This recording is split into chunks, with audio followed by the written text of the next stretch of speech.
Welcome, everybody. Welcome back to the Watch Out for AGI podcast. I'm here with Emrick. How are you doing, Emrick? What's up, everyone? I'm being pumped again for this new podcast, and this one is really interesting. Yes, it is. So some of you guys know that. So as some of you know that Watch Out for AGI podcast is a podcast about learning how to get into AI, learning how to use AI. It goes from the most technical to the least technical. We do product reviews. We talk about the latest tech news announcements. We talk about a few companies as well. So our mission here is to follow a world that is moving super fast and try to get everything into an episode every week. And for the moment, we have been going strong this is our third episode. Our first two were on video gen, and we did talk a bit about general AI concepts on our first one. So go check that one out if you are interested in those topics. So, Emrick, what are we talking about today? Yeah, today. So it's really, you heard about AI slop. You heard about the fact that we are going into a dead internet. I would advocate for the opposite. I think right now we just have new tools and new content type is created. Like the tools available to create that content is amazing. And right now it has been estimated that 78% of all the new YouTube content created is created through AI-driven pipelines. But you should not see it just necessarily as like slop, spam, but it's actually increasing the quality of the content that you can get. So in the end, you will just get better content and more. So we should rejoice. And today we're going to talk specifically about this new created content, and we're going to focus specifically about content with voice. It's often an undertalked subject, and I find it super interesting. Yes, voice AI has been around for a while, but good quality voice AI has been around for not that long. I just remember when I started getting interested in this, when I was working on a project of mine. I'm not a very good marketer. I started building an Instagram page for a project of mine. And I had this idea once, instead of doing a voice over of my voice to create an ad, why don't we clone a voice? I saw you were able to clone voices. So I went on Google, I did a quick search. I saw a company called Play. At the time it was called PlayHT. Today it's called PlayAI. And I started collecting voice pieces of this professional voice actor. I don't know what his name is. He would do voice commercials for Pizza Hut, like the pizza with cheddar cheese. And I just created a lot of segments and added them to this voice generator. And I generated a whole advertisement with this dude that I didn't pay. I literally stole his voice. I don't know how legal that is.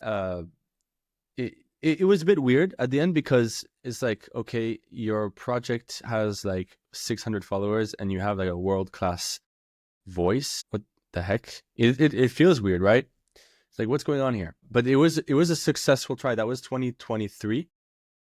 And we've gone a long way since, actually. Play.ai is still here, still strong. Emrick, have you tried PlayAI, your side? I mean, I actually tried it through your website, Run Promote Your Business. At some point, I remember that you tried to install it.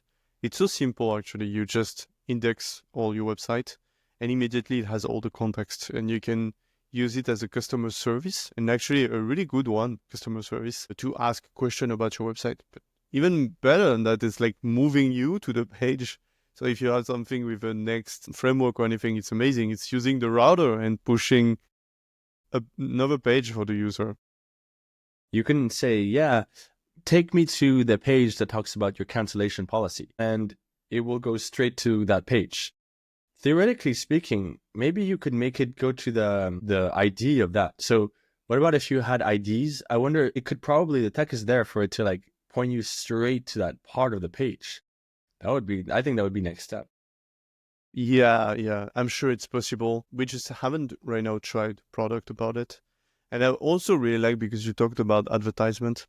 I know right now on the market, what is working the most, to be honest, is this Instagram ads where you see someone talking about a product, how it changed their life and everything. You know, there was that old website, this person does not exist. Now Man, you can use I've of used that one so much. to You create know that half avatars. of guys, this is a lie. I'm just saying, but did you know that half of LinkedIn is generated with that website? Yes, absolutely. No, I mean, now you can create a person that does not exist, but at a real like Instagram ad and to advertise a product. And it's crazy how it looks good, and you would not know that this person does not exist. So for advertisement, voiceover, but also creation of video is amazing. It's gotten to a point where it's really difficult to differentiate a human from a non-human on a phone. Let's say that you're doing a regular phone call, not a VoIP, but you're doing a regular call, cellular. The quality, if it goes in and out the connection, you probably won't see the difference, right? You would go, yeah. No, that's true, and that's a perfect segue to like you're talking about latency. You're talking probably about the quality, and like it depends on the model. So you have a ton of different models, a ton of different offers right now on the market. As a developer right now, specifically in VoiceOver, so there are two that I'm using like almost daily. And the first one I really enjoy is something really new that got the world first is Kokoro. It's actually trained on Google fake voice. So they just took recording of Google fake voice and they created a model out of it. And it's super small. Like you can run it on your MacBook and created voiceovers that are okay, super fast. It's incredible how far we came before you actually needed to have a big graphic card to be able to create this as fast. But another one that I like, and I actually liked it even more because, so it's called Zynos. And Zynos has these knobs that you can change. And you can change like if the voice is angry, if the voice want to create some mystery. So you have all these knobs and you can actually take a LLM text inside and tell him how do you want to talk, pass it through Zynos, and it generates an emotional speech, and it's still local. So I'm not talking about something that you would pay.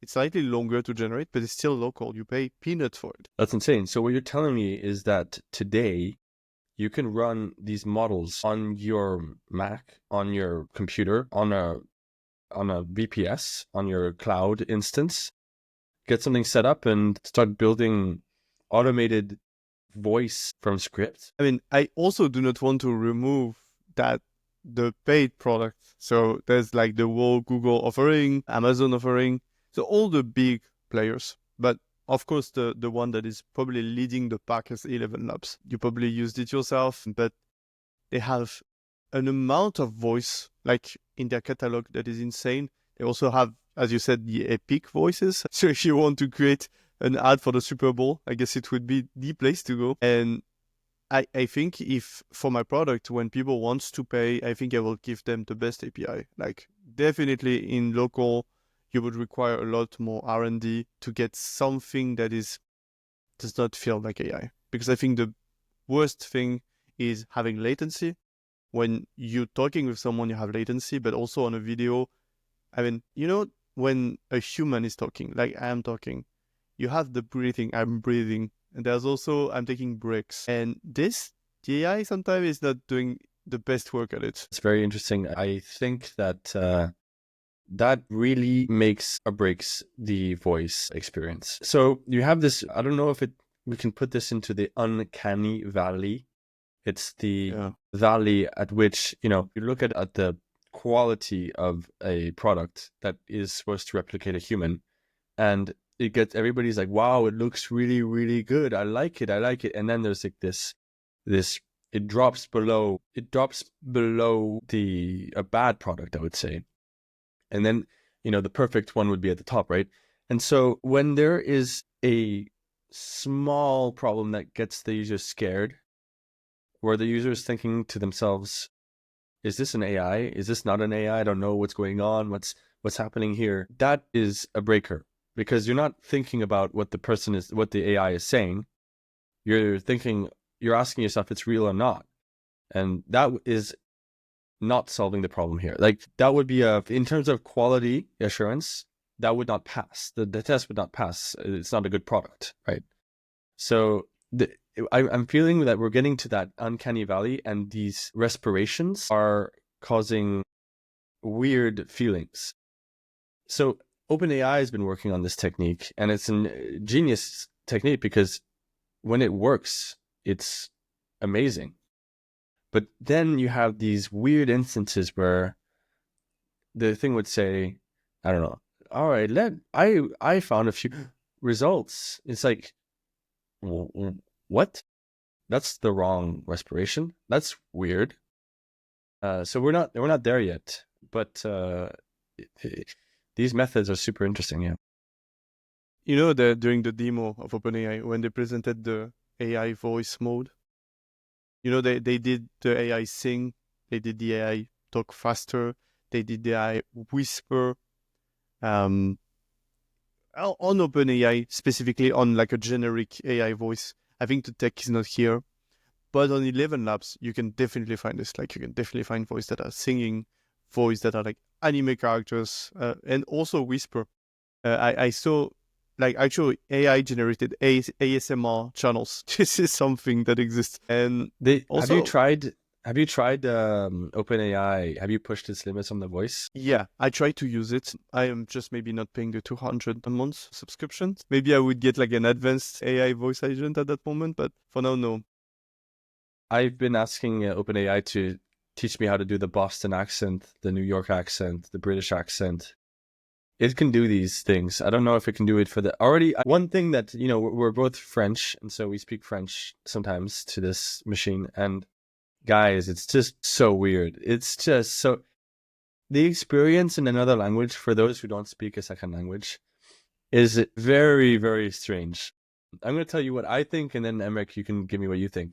So I use it both in Spanish and French, and the guy, he speaks like a, you know, like the Spanish people are gonna, the Mexican people, the Latinas are gonna say, he speaks like a gringo. At some point, this thing has like an American really weird accent, and then it's gonna pronounce perfectly in the Latin accent, in the Spanish accent for Spain, a few words that I cannot do. For French, it has this weird Canadian from Quebec kind of feel to it. And then sometimes it's like, wow, the dude just pronounced French perfectly.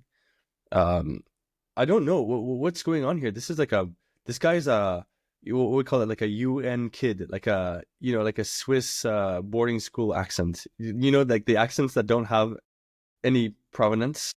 Yeah, They're yeah, just from mixed culture. yeah. Though I would not, yeah, I will cut them some slack because I guess specifically for generic voice AI, you have a multiple pipeline. Like you do the transcription and you understand the guy is talking multiple languages, so you will have to adapt the pipeline. And just automating all of this is a nightmare. I am actually working on automating voice pipelines. It's a nightmare. Man, it's super impressive because you can have a discussion. You know, I'm a lot with people who speak Spanish here in Spain, and I will say something in French, like, how do you say this? How can you explain this word in Spanish? The thing literally explains the person in Spanish exactly what they need to hear to understand a word. So it can understand French, speak Spanish, and conversate in English so that everybody understands. It's next level stuff, man. It's super interesting. Yeah, I really like this tool.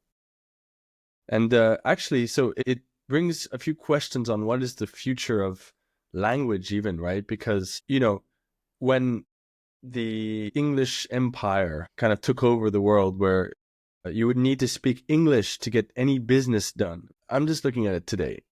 Well, today it's a bit different, but would you hire anybody who doesn't speak English, Emrick? Like, literally does not understand any word of French or English, and you would need to communicate via ChatGPT, for example. But they're super smart. They get the job done. You know, they're super smart. Let's say they speak some. I don't want to say a language that I don't know about. Let's talk about. I was about to say something in India, but I don't want to say something that I don't know. I know that there's this language in Mexico called Nahuatl. It's, you know, I've heard of it. Okay, like 1 million people speak it, and it's Aztec language. let's say that there's someone that's extremely smart and very, very good at their job, and they only speak that language, and we have no idea what they're talking about. Would you be able to hire them with this tech? Yeah, I mean, because it's funny because we had that conversation about like low labor people when like you could hire people right now in certain country with currencies that are like just dropping. So I guess it would be an easy way to get people for cheap. We But were talking about Venezuela. yeah, Guys, it's Venezuela. Yeah, $3 a month apparently. yeah, you could get a good amount of labor for your startup if you wanted. But yeah, you talk about and you asked the question about would you hire it? I'd say right now I would hire people speaking English with an even with an accent. Like you have product like Tomato.ai that can correct the accent on the fly. So I would say the accent is less and less of a problem. But the problem when you're like translating something on the fly is with multiple language, it's hard to translate all the words. Like sometimes a word is like just you cannot translate it. Like I know some Japanese words that explains like when it just has rained in a forest. Like there is a word in it in Japanese. It's not that word it is in English. And English is actually quite of a poor language. So no, myself right now, I would not hire someone that really does not speak any English, but someone that speaks any crappy English, okay. I mean, even with an accent, I would say still okay. No, I think about it. It's kind of a lack of opportunity. Like it's a tough one. It's too bad because I'm telling you, if this person is the perfect person for the job and the only problem is language, there's probably with the 7.5 billion people that are on this earth, people that are the perfect person for the job, and they don't speak. I think that could happen, right? If we're talking about a global market of labor. But also that also segues to another usage of this technology, right? Called dubbing. So there's this thing that we're able to do today where you put a video through a dubbing filter and someone who speaks Spanish would be speaking English. Someone who's speaking French can start to speak Spanish, theoretically, right? I've only seen it with English because I've been watching English videos. Most of the internet is in English. But so what is your opinion on that, Emrick? Have you watched any content that was dubbed? And how did you like it? I think it actually enables new things because you could say you just use subtitles. It's okay, just use subtitles. Why do you need another voice? But actually, just think you're walking under the rain in New York on 7th Avenue and you just cannot look at your screen. And so you're listening to a podcast, you're maybe even running, but one of the speakers is speaking in his language. Sometimes you have translation, but it's not really good. It's not like indirect. And I think you gave me this example of a Javier Milei interview with a podcaster. And I think if you can actually translate efficiently, really fast, and give the same voice as Javier Milei just speaking in English, you can actually get a pretty smooth podcast. And this would not be possible with subtitles. Like this is literally something that is not possible. So I think even like the automatic dubbing in another language might be the future. We might right now think it's not, but it might be just the future, and that will be used for everything, everywhere. My opinion on this one is number one, the tech is here. So if we use it or we don't use it, we will know very, very soon. I've seen it starting to get used, and I have a feeling that this is going to be used for official things, like in the UN when they have everybody over. I watched a video once. There's this really funny video of Gaddafi getting on stage and just shouting, and it took 2 hours. I think it was like a monologue. Everybody was laughing. Nobody understood. Like the translator kind of gave up, and everybody's like, "Yeah, that's Gaddafi, right? That's him, right?" I think that in today's age, you can just dub yourself in these big events, and everybody knows exactly. Like everybody hears it in their language immediately. So I think that my personal opinion is it's going to be used, but we have to see the limits of this tech. And I listened to it personally. So my personal preference is I really liked it. It got the language out of the way, the barrier of language, because there's this barrier that makes it difficult for you to relate to someone's ideas if you don't understand. So a lot of people say this when they read a translated book. I heard it for Nietzsche. No, but the German one, you need to read the German one. I'm like, I don't speak German. It's funny. I read Nietzsche. I read it in English, hated it. I read it in French. It was much easier. It's super interesting that two different translations are, different, right?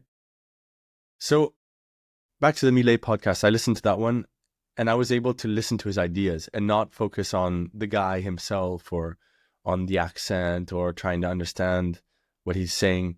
I was listening to the English and I was going straight into his ideas, and his ideas were hitting my brain immediately.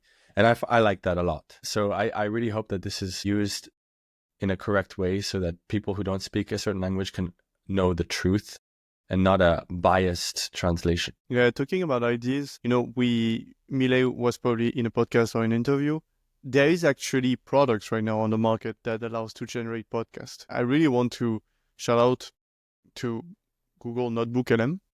That's crazy how right now you can do your own research on a subject. So you maybe also heard about deep research recently about OpenAI. So research as a text is great. Yeah. Can you explain to us NotebookLM for those who have never used it? I know I've used it once, but that word might not ring a bell. It came about in the AI news. Can you explain to us exactly what this product does? Yeah, the idea is simple. You just have like a Google Drive link. You throw a bunch of sources in it. It can be PDF, video, whatever, and it will generate you a podcast. Just a podcast with two presenters that are overly optimistic, I'd say. But that's nice, actually. Like, if you want, let's say we all want to do sports during the day, and you want to have a run, but you also want to do a research. And it was funny because I had to do a research on a certain subject, and I just threw a bunch of resources and loaded into a podcast and go for a run. And like during the run, I was able to get like the information and the result of my research. So I think the voice medium works really well for research specifically as a podcast. So that's pretty much what NotebookLM does. I gave this one a try myself, thanks to you, actually. You sent me the link over. I listened to the whole thing, which is a big one because usually when someone sends you something over, you take a peek and then you like get back to your thing. This means that it really stuck with me. I found that this approach was very interesting and I would use it again. I do have a few critiques about it. I don't know if it links exactly to the voice tech. First of all, over enthusiastic about everything. There's this problem where, these two people are not debating. They're literally like gassing each other up. It's like one guy says, so in the world this happens. The other one's like, yeah, yeah, absolute, yeah, wow, yeah. And then like when he's finished, the other person starts saying, I completely agree with you. And the guy said, yeah. The thing is that you don't hear it at the beginning because that can happen, right? In a real scenario, in a real life. But then when it's 25 minutes of that, it's like, what the heck? Like these guys, did they get together before this podcast and say, hey man, like everything that I say is correct, all right? And we'll have a beer after this one. We'll celebrate. I feel if you would talk to one of these AI in real life, you would just get so triggered, Remy. Like I think I would just play with it. I would just say, yeah, man, yellow walls are just so beautiful. Like, the old kind of like dead looking, and just try to mess around with it. Yeah, absolutely, man. I love it. And it's like, no, dude, like, shut up. Yeah, so super interesting tech, in the podcast realm. There's also what we use to generate these podcasts. There's these very, very developed AI products. Adobe AI. Emrick, I don't know if you know, I guess you're the one who did most of the research on this side, but the Adobe filters that they add to our voices to make it sound like we're in a podcast studio, those run the same tech. Is it a different approach? What is this tech? I do think, because I think you're mentioning the fact that you can get like a pretty bad feed of audio and making it correct. I do think this is way simpler than all the tech. It just actually use a transcript and will clean up the echo and everything. I think this kind of tech exists for a long time. That's why Adobe is so good at it, because I think they worked on the subject in the last 5 years already. So it's just right now they assembled into like a really nice product and a really nice UX. But I think specifically for cleaning up audio feed, this was existing for multiple years. This is not consequence of like the new tech, I think. This is not generative AI. This is No. just filters. Yeah. Yeah, That's an interesting one.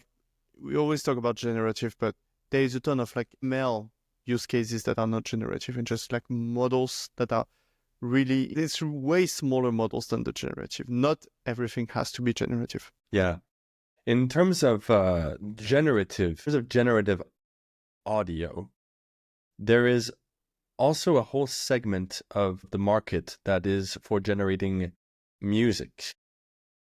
I had a try with a few music generation applications, and some of them are pretty impressive. Some of them are less for me.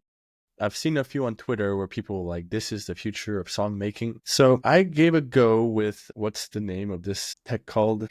Or is it Suno that you used? I gave a go with Suno. It was not very impressive. To me, I see. it sounded like a karaoke where they have piano, electric piano, and then a voice that generates some kind of lyrics about, so you say, create a happy birthday song for my mom. My mom's name is called Charlotte. The thing will generate a script and it will start to sing happy birthday, Charlotte. You can feel the layering, right? I feel like products where you see how it's made are less impressive than songs that just come out like fully generated. Do you know what I mean? When you have layering. Yeah, you know what? My opinion is I tried this services. I don't know why. I'm sending songs to friends and they always tell me, nah, but that's really shit.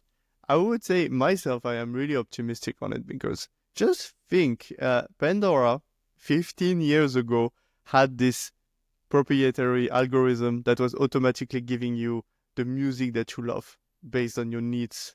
But just think that now it's possible to generate the music that you would love. I think the platform that will be able to fix both what the person wants and also generating the music will win it all. I think there is a world. So there's also the social aspect. Sometimes you want the validation that other people like the music. And I know that some platforms right now with AI generated are also trying to just add up votes. So I don't know. Maybe right now it doesn't sound good enough, but I think there is a platform that will emerge in the last 5-10 years that will eat the whole AI market as its whole specific market for music, I think. I also gave a try to Udio.com. Udio generates songs immediately. I feel like it's not layering. Yeah, maybe I not. put in a right now. description. Yeah, I put it in a description. So actually, guys, our podcast has AI generated music. Figured that one out. I mean, we have different tracks for every episode that we do, and I've been using Udio for that. And I gave a prompt that describes a specific classical piano piece from Chopin, and it was able to give something very, very similar. Now, when I did mention the word Chopin, it said, "Wait a second, you're not allowed to copy a artist like that." Wait, So isn't Chopin public domain already? you would think, right?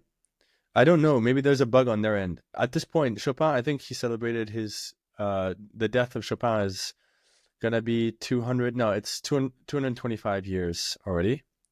Last year. So yeah, maybe. Maybe the Chopin last son of the family, he really wants to have royalties on it. We're gonna continue to generate on our side the music, and I hope you guys like that. But yeah, it's some other audio tech that's available today. So we started to do like some promise on the future. Like if we talk about the future, what would be, you think, the next trends coming up? about voice? What would you imagine how voice will change the technology in the next 10, 20 years? I think it's a door opener. It's one of those things. It's a tech that is it's an input, right? It's an input and an output. It's an I, and I'm just gonna. I don't have an answer to your question, but I was at the gym with my brother 2 weeks ago, and I was doing my pull-ups, and he was saying to me something. He was saying, "Man, this app sucks. Why does this stupid website not work? The button literally doesn't work. Dude, like, I don't understand how it's possible to ship like this. There should be something." And then he says, there should be an app that you just install on websites, and you just click on the button when things don't work, and you record audio. You say what you don't like, and then the thing tells you if you're doing things wrong, and if it's a real bug, it generates a whole report for the people, and it's a smart reporting. So this, and I stopped doing my pull-ups. I said, hey man, like that's actually $1 billion idea right there. That's $1 billion idea. Like, if you can get that mainstream, that is the future right there. That would get our products much better. That would be a lot of energy saved doing a lot of user test studies, etc. So I think that voice AI is definitely the future of input and output to applications. I think we'll be able to converse with websites and things like this. I agree so much with what you say. And I would also talk about, cloud computer use, OpenAI computer use, the agent that actually using the computer. If you're able to do an efficient link between using the computer and using the voice at the same time, we could imagine the rabbit R1, this burst of so I think we're going to get there. Just not right now, not with the rabbit R1, but we're going to get there. The rabbit R1, man. I just want to say, that's how fast things move in AI, right? It's gone. No, but it's actually better done now by OpenAI. But you could theoretically just book your flight by just asking with the voice. I'm sure we're going to get there pretty soon. Is it 1 year? Is it 3 years? Is it 5 years? But we're going to get there, that's for sure. Yeah, I'm super pumped for it with every single tech. I'm bullish on everything. Anything that goes my way, good thing I'm not an investor, because a lot of money would be spent on these. I'm the one who buys all this stuff. In this tech, I think I'm paying already 2 or 3 subscriptions for AI voice and audio generated stuff already. So yeah, I'm deeply invested.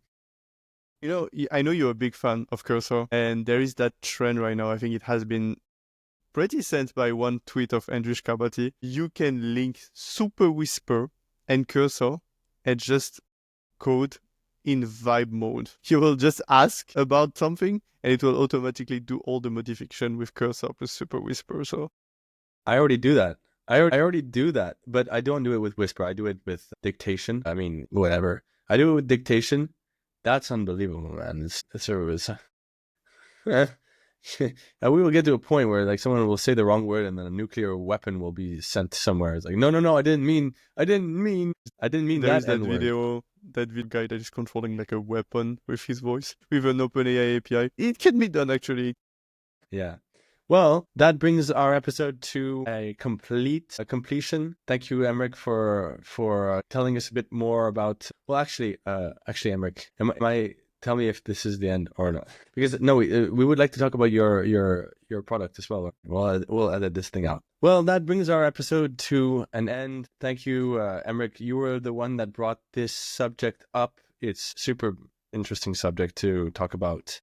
I think we will give this one another try with our product reviews, where we will go in deep into 1 or 2 alternatives to voice gen and maybe music gen itself. We will describe what you're able to do with the products and whatsoever. So stay tuned for that. We also do the same for video gen, code generation. We test everything for you guys, and and give you the feedbacks as well. If there's anything that pops up in the news, we will definitely mention it at the beginning of our episodes. So yes, Emrick, do you have anything you want to tell us about before we wrap up?